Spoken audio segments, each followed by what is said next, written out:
ओम नमो भगवते वासुदेवाय। नमो भगवते वासुदेवाय। ओम नमो भगवते वासुदेवाय। नमो भगवते वासुदेवाय। ओम नमो भगवते वासुदेवाय। भगवते वासुदेवाय। नारायणं नमस्कृत्य नारायणं नमस्कृत्य नरं चैव नरोत्तमं नरं चैव नरोत्तमं देवीं सरस्वतीं व्यासं देवीं सरस्वतीं व्यासं ततो जयमुदीरये। ततो जयमुदीरये।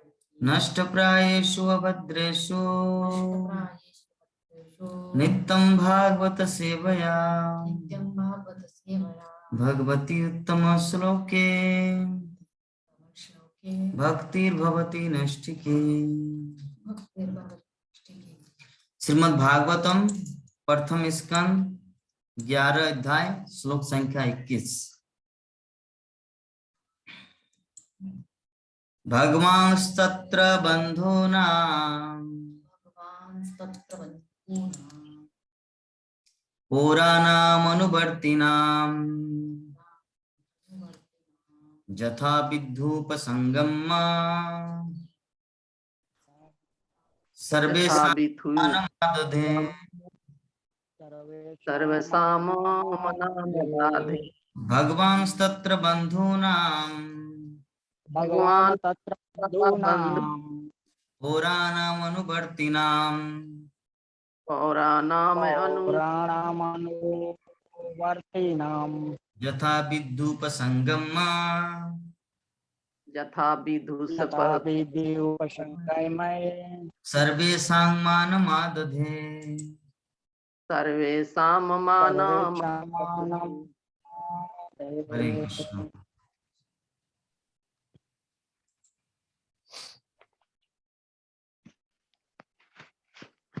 हरे कृष्ण। हरे कृष्ण।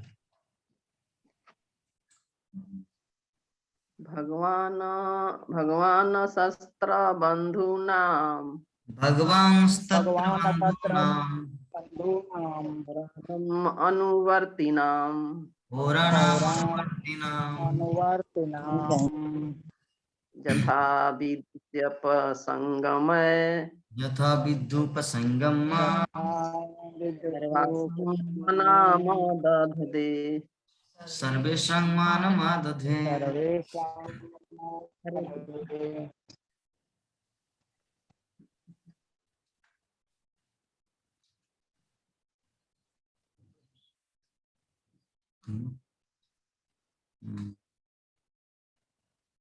हरे कृष्ण। भगवान् तत्र बन्धूनां भगवान तत्र बंधूनां पौराणामनुवर्तिनां पौराणामनुवर्तिनां यथा विधि उपसंगमये यथा विधुपसंगमय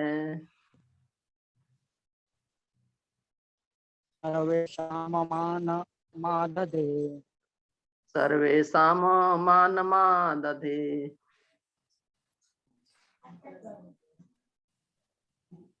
राममोहन प्रभु जी पढ़िए जल्दी। हरे कृष्णा प्रभु जी।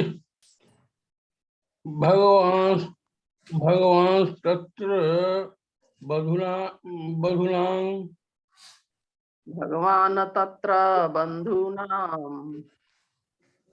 पौरा भगवान् तत्र बन्धूनां पौराणामनुवर्तिनां पौराणम् अनुवर्तिनां पौराणामनुवर्तिनां यथा विद्युपसंगम्य यथा यथा विधुपसंगम विधि उपसंगमये सर्वेषां मानमादधे। सर्वेषां मान। सर्वेषां मानमादधे। प्रभु जी अनुवाद और तात्पर्य पढ़िए धर्मपालक प्रभु।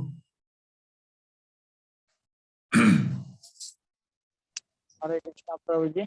अनुवाद जय शिला प्रभुपाद द्वारा। जय शिला प्रभुपाद की जय। भगवान श्री कृष्ण उनके निकट गए और उन्होंने अपने समस्त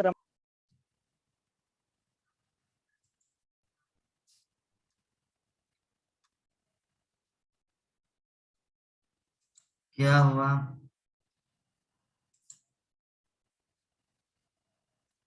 हरे कृष्णा हरे कृष्णा।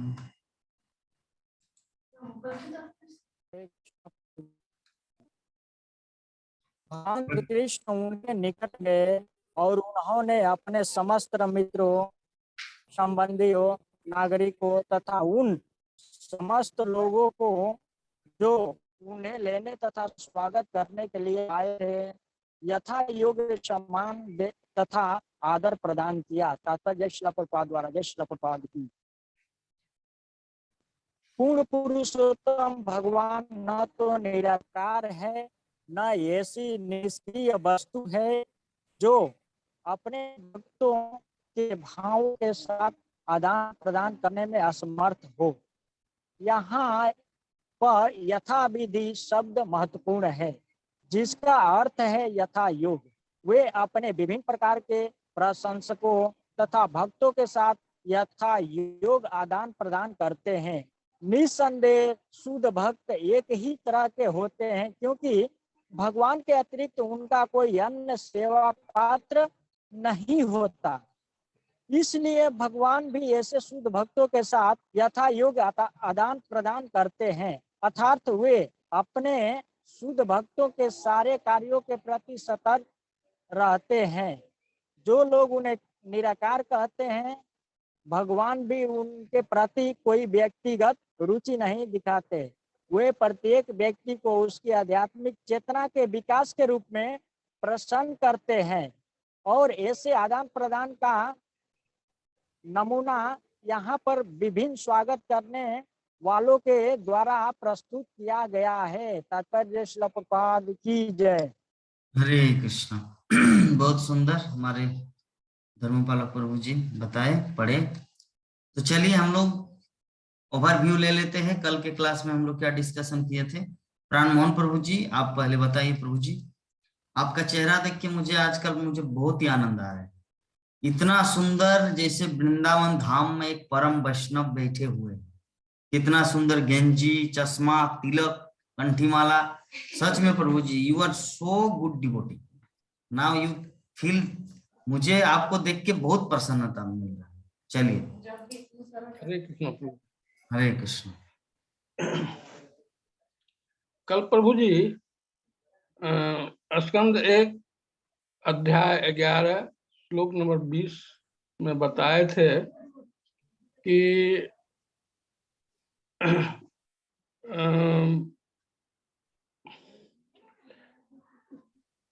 उस समय कुशल नाटककार, नर्तक, गायक, पौराणिक और वंशावली विशारद जो भाट होते हैं, जो मतलब यश को गाते हैं, यश को करते हैं, और विद्वान वक्ता, सभी भगवान के अलौकिक कार्यकलापों का जो है वो लोग आपस में अपना योगदान प्रदान किए और आगे बढ़ते गए। उसके बाद प्रभु जी ये 5000 वर्ष पूर्व भी इस तरह का जो है समाज में ये लोग जो है नर्तक, गायक, पौराणिक वंशावली यशोगान करने वाले भाट और जो है इतिहासकार,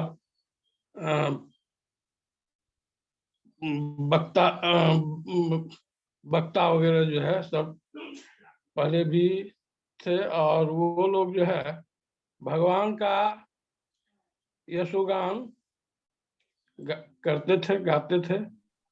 और आगे प्रभु जी बताए थे कि ये जो नर्तक, गायक और गायक आदि जो होते थे, ये सब जो है नीच जाति में से यानी शूद्र लोग ही होते थे। और जो यशोगान गाने वाले भाट और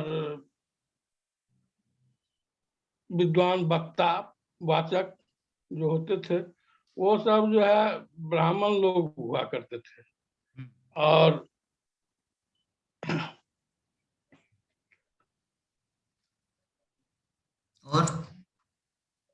और भी बहुत कुछ है प्रभु जी, बोल नहीं पाते हैं। ठीक है, कोई बात नहीं।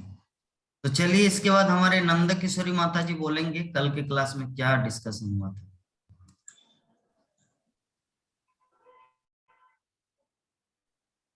हरे कृष्णा प्रभु जी, सभी प्रणाम। भक्त लोग के दंडवत पाठ।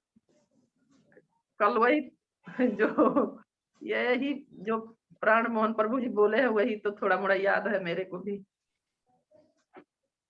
कुशल नाटककार, कलाकार, नर्तक और गायिका, बंसवाली, विरासत भाट लोग, विद्वान वक्ता थे लोग, ये लोग। और जो भी और ये जो नर्तकी लोग थे वे नीचे शूद्र जाति में आते थे लोग। और भाट लोग, ब्राह्मण लोग, वे वक्ता मतलब ऊंचे जात वाले लोग, वंशावली, विशारद भाट लोग, सार्वजनिक ब्राह्मण जाति के वे लोग थे। सो वे लोग भगवान के हमेशा गुणगान करते थे। और मतलब सब मिल करके भगवान को जसोगान करते थे। और इसके बाद तो प्रभु जी हमको इतना याद नहीं है।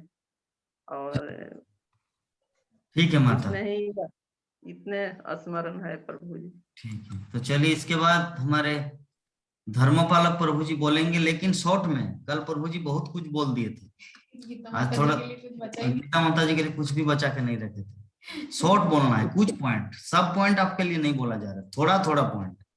अगर आपके लिए पार्टिकुलर बोला जाएगा तो पूरा क्लास आप बोल सकते हैं, लेकिन आपको 3 से 4 पॉइंट तक बोलना है, 3 मिनट तक। ठीक है, बोलिए। हरे कृष्ण। हरे कृष्णा प्रभु जी, जैसा कि आपने बता रहे थे कि जो प्रभुपाद जी जब कैसे वहाँ पे जा रहे हैं जगन्नाथपुरी में, तो वहाँ के पंडा उनके बारे में बता दे रहे हैं कि आपका उनके भविष्य के बारे में या उनके कुल खानदान के बारे में पूरा डिटेल उनको बता दे रहे हैं। और आप बाद में बता रहे थे कि भगवान जब द्वारिकापुरी आए तो भगवान को खुश करने के लिए वहाँ पे नाटककार, गायक, कलाकार, विद्वान वहाँ पे उनका खुश करने के लिए, उनका यश गाने के लिए वहाँ पे वो आए थे। और वहाँ पे सुदामा जी के एक मित्र थे, उनका एक उदाहरण आप दिए थे कि कैसे सुदामा जी कितना गरीब थे और वो खाने के लिए मतलब वो थे, लेकिन उनका जो मित्र था कैसे एक राजा को प्रसन्न करने के लिए उसका यश कितना अच्छा गाता है। और इतना अच्छा यश गा रहा है कि उस मतलब उस राजा जब उनका यश सुन रहा है तो वो क्या कर रहा है, उनको सोना चांदी जेवरात जो भी है वो दे रहा है। तो जब सुदामा जी की बारी आ रही है तो सुदामा जी ने ठीक उनका उल्टा आ रहे हैं। सुदामा जी भगवान के भक्त थे तो वो भगवान का ही ग्लोरिफिकेशन करेंगे, क्योंकि वो जानते हैं कि ये भगवान है और भगवान सब कुछ कर सकते हैं, सब कुछ करने में वो समर्थ है। लेकिन ये राजा है और राजा सब कुछ नहीं कर सकता है, इसका वहाँ पे मतलब उल्टा वो कर रहे हैं। और वहाँ पे बता रहे हैं कि कैसे शिव जी ने अमर कथा माता पार्वती को सुना रहे हैं और माँ पार्वती ने अमर कथा को सुनते सुनते सो गई। और माँ जब शिव जी मतलब अमर कथा सुनाने जा रहे थे तो उन्होंने माँ पार्वती से कहा कि ऐसा है कि देखो मैं तो अमर कथा आपको सुना रहा हूँ, लेकिन आप जब अमर कथा सुनेंगी तो उसमें आप हुंकार पारने का। बट क्या हो रहा है कि अमर कथा सुनते सुनते माँ पार्वती ने सो गई और उसके बाद में एक तोता था जो उस अमर कथा को सुन रहा था और वो हुंकार पार रहा था। तो ये सब देखने के बाद में जब शिव जी देख रहे हैं कि ये तो माँ पार्वती सो गई है तो ये हुंकार कौन पार रहा है, तो वो देख रहे हैं कि एक तोता पार रहा है। तो फिर उस तोते के पीछे वो अपना त्रिशूल लेकर के भाग रहे हैं उनको मारने के लिए। बट वो तोता क्या होता है, व्यास देव की पत्नी के घर में जा करके वो छुप जाते हैं। हरे कृष्ण प्रभु, धन्यवाद। और कुछ पॉइंट? और कुछ पॉइंट वही था कि मतलब आप बता रहे थे कि जो भगवान का गुण है वो पूरा मतलब इस पृथ्वी पे नहीं है, क्योंकि जो भी है उनका अवतार हुआ है, जैसे राम अवतार, बड़ा अवतार, नरसिंह अवतार, जो भी है, तो उनके बारे में हम लोग कुछ कुछ जानते हैं सीरियल के माध्यम से। जैसे रामानंद सागर का आप उदाहरण दिए थे कि आप रामानंद सागर का वो लगा करके रख दीजिए, लेकिन उनको कोई नहीं देखने वाला है, और एक तरफ में आप एक सीरियल लगा करके रख दीजिए तो उनको सब देखने वाले हैं, क्योंकि इसके आगे क्या होगा उनको मालूम नहीं है। बट इसमें क्या होता है कि ये सब देखा हुआ है, तो कैसे मतलब हनुमान जी संजीवनी तोड़ के लेके आएंगे, फिर लक्ष्मण जी के मतलब कैसे दिलाएंगे, तो ये मालूम है, तो ये इसको कोई नहीं देखने वाला है प्रभु। हरे कृष्ण। बहुत सुंदर। तो चलिए इसके बाद हमारे गीता माता कल के क्लास में जो कुछ पॉइंट हुआ था वर्णन करने का प्रयास करेंगे। हरे कृष्ण। हरे कृष्ण। सभी वैष्णवों को दंडवत प्रणाम। पहला स्कंद के 11 अध्याय के श्लोक संख्या 20, जिसमें कुशल नाटककार, कलाकार, गायक, नर्तक, जैसे पौराणिक, वंशावली, सब क्या श्री भगवान के कार्यकलाप से प्रेरित होकर अपना अपना योगदान दिए। कैसे इस प्रकार वे कैसे ऐसा, जैसे कि आपने बोला था कि आजकल जो सीरियल और ड्रामा पिक्चर जो है वो पहले के जमाने के जैसा नहीं है। पहले क्या व्यासदेव ने उतना ही लिखा जितना लोगों को समझ में आए।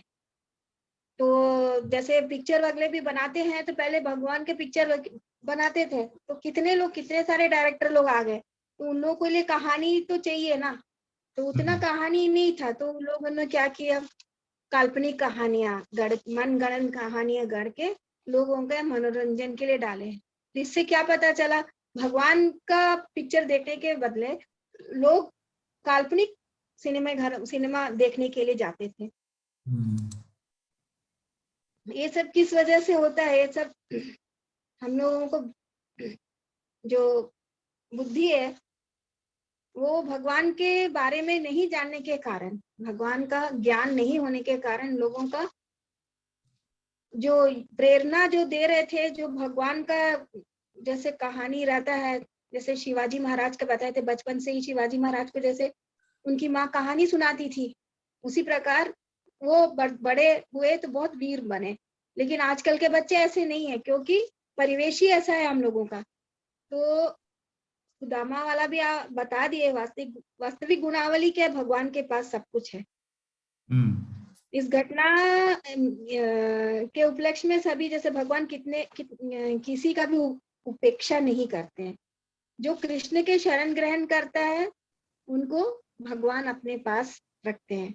हमारे पास जो भी क्वालिटी है वो कला है हमारा तो भगवान के नाम, जैसे कई लोग को गाना आता है, सब आता है। बाथरूम सिंगर के बारे में आप बताए थे उस समय कल, तो वैसे पहले बाथरूम में वो लोग गा लेंगे, लेकिन सही में गाने बोलो तो उनसे नहीं बनता। जब कोई व्यक्ति काल्पनिक कहानियां लिखते हैं तो उनको सुनने के लिए, देखने के लिए लोग ज्यादा क्यों ज्यादा प्रेरित होकर उन लोग उसमें जाते हैं। जैसे टीवी का भी बताए थे, 2 टीवी रखेंगे तो एक भगवान का सीरियल चलेगा और दूसरा कोई सीरियल चलेगा, तो लोगों का आकर्षण किस काल्पनिक में चले जाएगा। तो ये तो बोल दिया, शकुंतला, महाभारत, रामलीला ये सब नहीं बोलते। तो लोगों को हरे कृष्णा हायर टेस्ट, हम लोगों को हायर टेस्ट लग गया है, इसलिए हमको सीरियल नहीं देखना चाहिए। माता जी जैसे जो भक्त है, हरे कृष्णा, ये तो प्रभु जी ने बोल दिया है, यूनिक होना चाहिए। हाँ वही, आपको और क्या बताएं उसमें। हाँ, जो पॉइंट कोई हाँ नहीं, हम आंखों से दर्शन नहीं करते बोले, अपने कानों से करते हैं भगवान श्री कृष्ण का। अच्छे जो व्यक्ति है उनका स्थान जो है वो कानों से सुनते हैं। एग्जाम्पल आपने एक ऋषि का दिए थे, कश्यप ऋषि का दिए थे, कृति कश्यप ऋषि, मतलब हिरण्याक्ष का जन्म जैसा हुआ था उसके बारे में बोले थे। फिर हमारे गुण कैसे भगवान के चरणों में समर्पित करना, पैसा ही सब कुछ नहीं होता है। सबसे प्रिय वस्तु जो हमको समर्पित करना चाहिए भगवान को। तो हर कोई चाहते हैं कि सन्यासी बने, लेकिन अपने बच्चे को है वो नहीं भेजते सन्यास बने। लोग सन्यासी को पसंद करते, बच्चे को वो सन्यासी नहीं बनाते। तो ऐसे कुछ कुछ बताए थे, और बाकी सब तो सब प्रभु जी ने बता दिया। चलिए फिर भी देखते हैं ममता माता जी के पास अगर कुछ छुपा हुआ है, छुपा रुस्तम।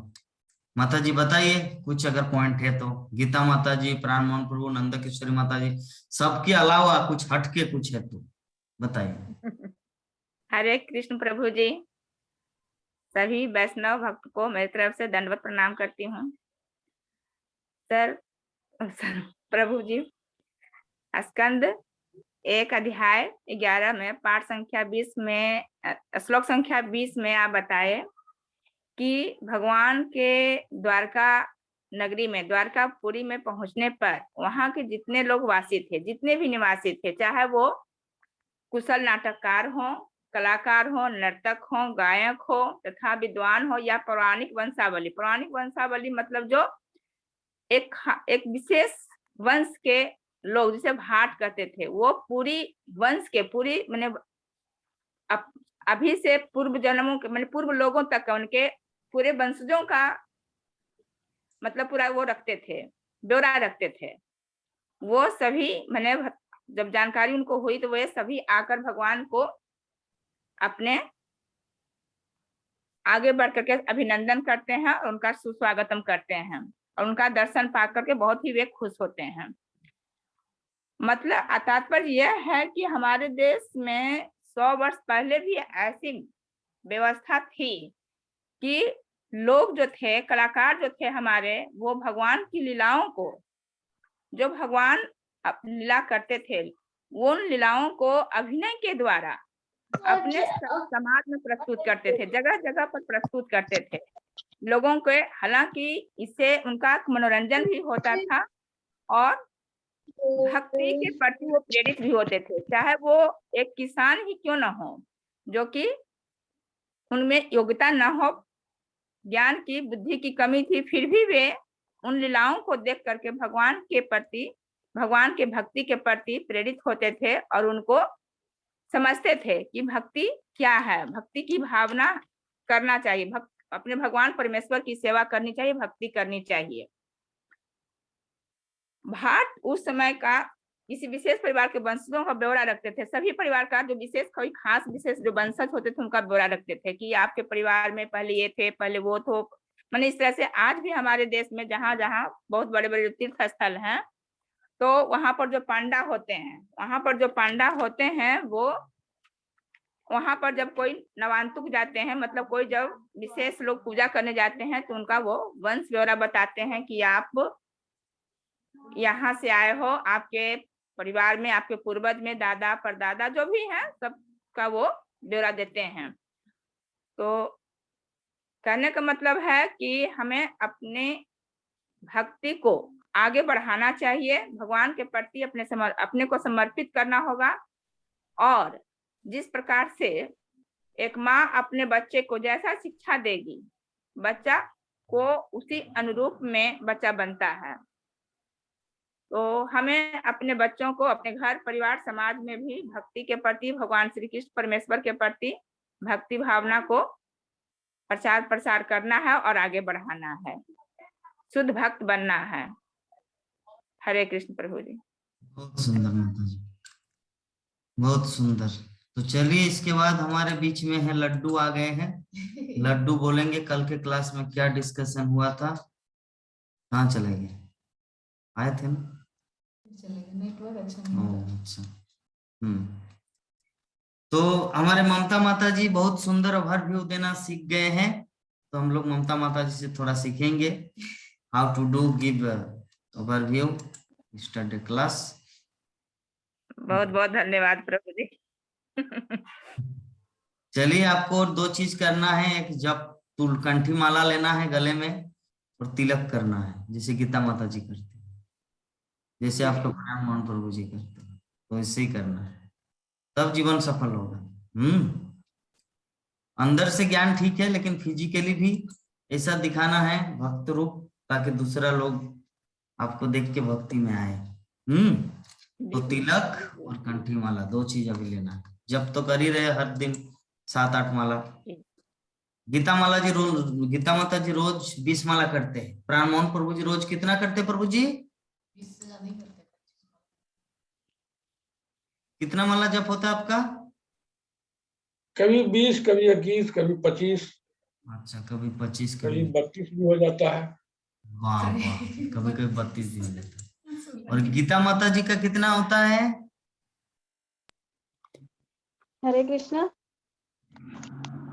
हाँ, आज 20 करी हूँ, कल भी 20 करी थी। अच्छा, चलिए बहुत सुंदर। हमारे नंद किशोरी माता जी का कितना माला जप होता है? प्रभु जी 16 माला तो अनिवार्य है, उतना तो हम बराबर कर लेते हैं। उससे 20 माला पर पहुंच जाते हैं, कभी 28 माला हो जाता है, 28? कभी 25 हो जाता है। जी प्रभु जी, कभी कभी उस दिन एकादशी के दिन तो 28 माला किए थे, 27 की 28। लेकिन 16 तो एकदम जरूरी नेसेसरी है, 16 तो किसी हालत में करना है। चलिए, उससे जब समय मिलता है तो ठीक है, जब आगे आपसे बढ़ते मिलेंगे हैं। ना, जब आपसे मिलेंगे तो आपका चरण धूलि हम माथे पर लेंगे, ठीक है? प्रभु जी ऐसा मत बोलिए प्रभु जी। ऐसा प्रभु जी क्यों बोलते हैं ऐसा मेरे को? क्योंकि आपके पास भक्ति है, प्रेम है कृष्ण के प्रति। आप शिक्षा गुरु हैं, पढ़ाते हैं, लिखाते हैं, गलती में डांटते हैं, ऐसा क्यों बोलते हैं प्रभु जी? ऐसा नहीं बोला कीजिए प्रभु। तो ठीक है, सुनिए, मैं आपको, जैसे हिरण्यकशिपु ने वरदान लिया था ना, तो उसी प्रकार 3:30 बजे से लेकर 6 बजे तक हम आपका चरण कमल नहीं लेंगे, क्योंकि इस समय में गुरु है। वही बात कहते हैं प्रभु जी, आपको क्यों इतना शर्मिंदा कर रहे हैं प्रभु जी? नहीं, ऐसा मत कहिए प्रभु 3:30 जी। बजे से लेकर 6 बजे तक हम चरण कमल नहीं लेंगे आपका, क्योंकि उस समय में आपका शिक्षा गुरु हो, और बाकी टाइम आप मेरी माँ समान है, वो चरण कमल लेके माथे पे दे देंगे। ऐसा है प्रभु जी, ऐसा बात नहीं है, इतना समय से इतना समय तक नहीं। भगवान के रूप हैं आप हमेशा हैं, ऐसा मत बोलिए प्रभु जी। चलिए, तो ठीक है। ठीक है माता। तो हमारे लड्डू आज आए नहीं, सबको दिखाए नहीं, दर्शन कहाँ है?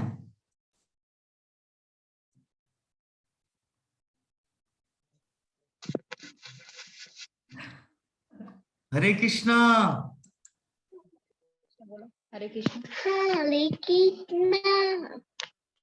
आप तो हरे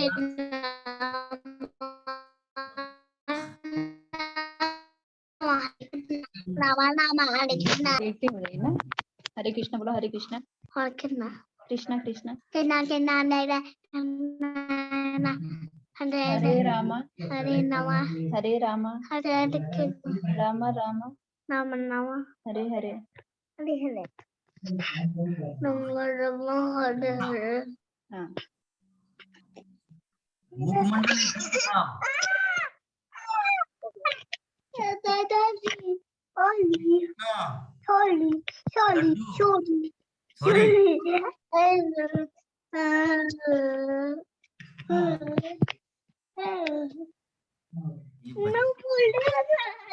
हाँ बोलिए, हो गया। मैं बोलो और बोलो आरो बोलो, बांग्ला सीख के आरो बोलो, हाँ?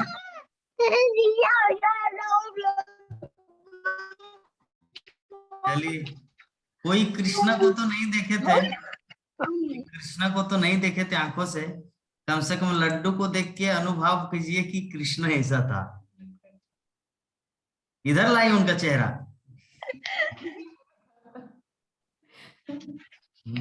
इसको देख के अंदाजा लगाइए कि कृष्ण ऐसा था, यशोदा माता के साथ ऐसे लटखट करता था। रबर और पेंसिल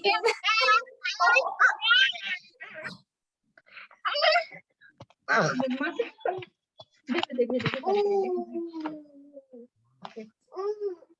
गीता हरे माता कृष्ण जी करो, हरे कृष्ण हरे कृष्ण हरे कृष्ण कृष्ण कृष्ण हरे हरे।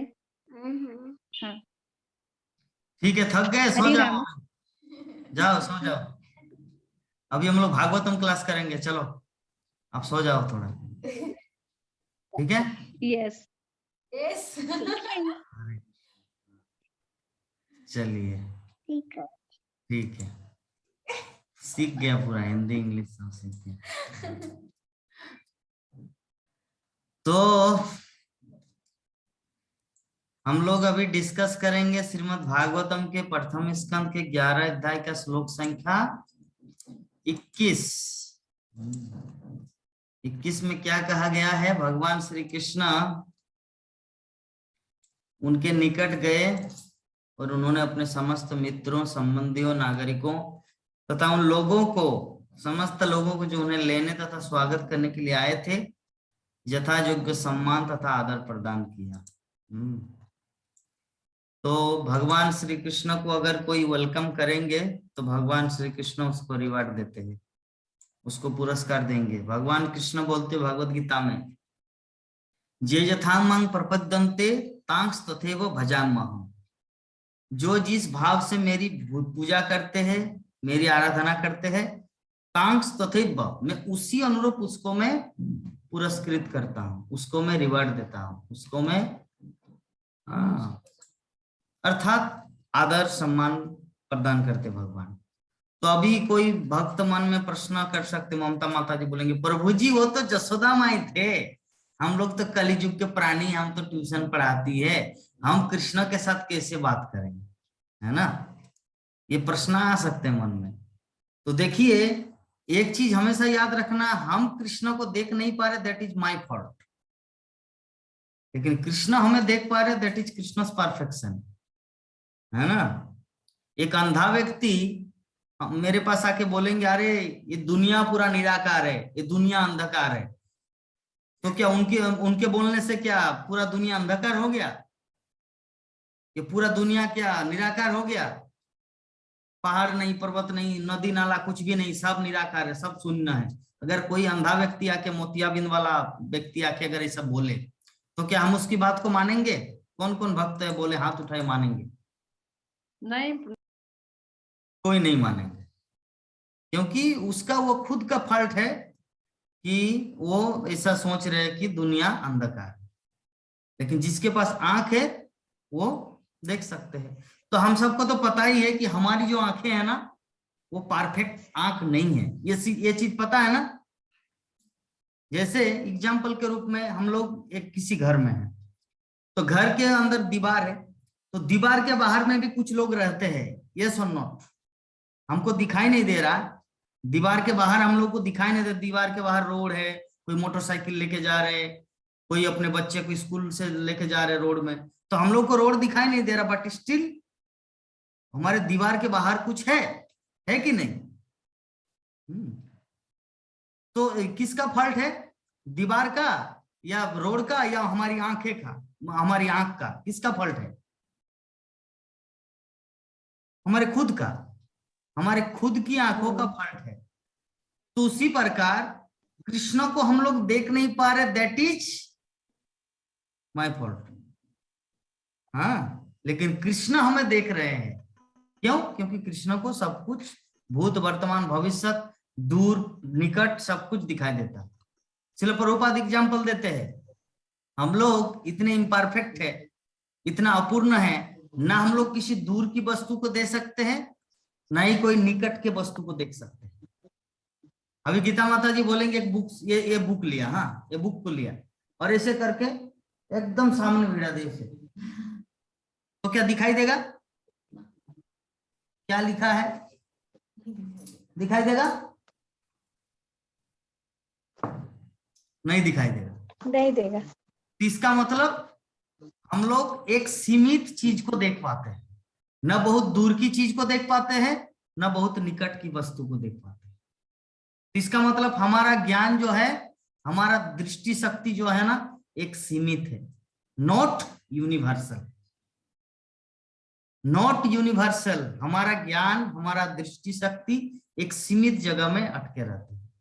तो भगवान श्री कृष्ण को जितने सारे द्वारका के जितने सारे भक्तगण हैं, भगवान को स्वागत करने के लिए अपना अपना कलाएं प्रस्तुत की।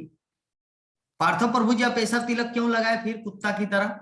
मैं उसको मना किया था ना, ये कुत्ता लगाते इस तरह तिलक। इधर आइए पार्थ प्रभु। आज तिलक मुझ गया तो आप ताड़ाताड़ी हाँ। अच्छा हेलो, हाँ बोलिए प्रभु जी। मैं एक दिन उदाहरण दिया तिलक है ना, था, आज जल्दी जल्दी से करने से तिलक लगा के चला गया क्लास पर। नहीं ठीक है, दूसरे दिन मैं नहीं करूंगा। इसके बाद से नहीं करना है ऐसा तिलक। ऐसा तिलक हाँ, करने दूसरे से दिन अच्छा नहीं दिखता। देखिए हमारे प्राण मोहन प्रभु जी को देखिए कितना सुंदर तिलक लगाए है।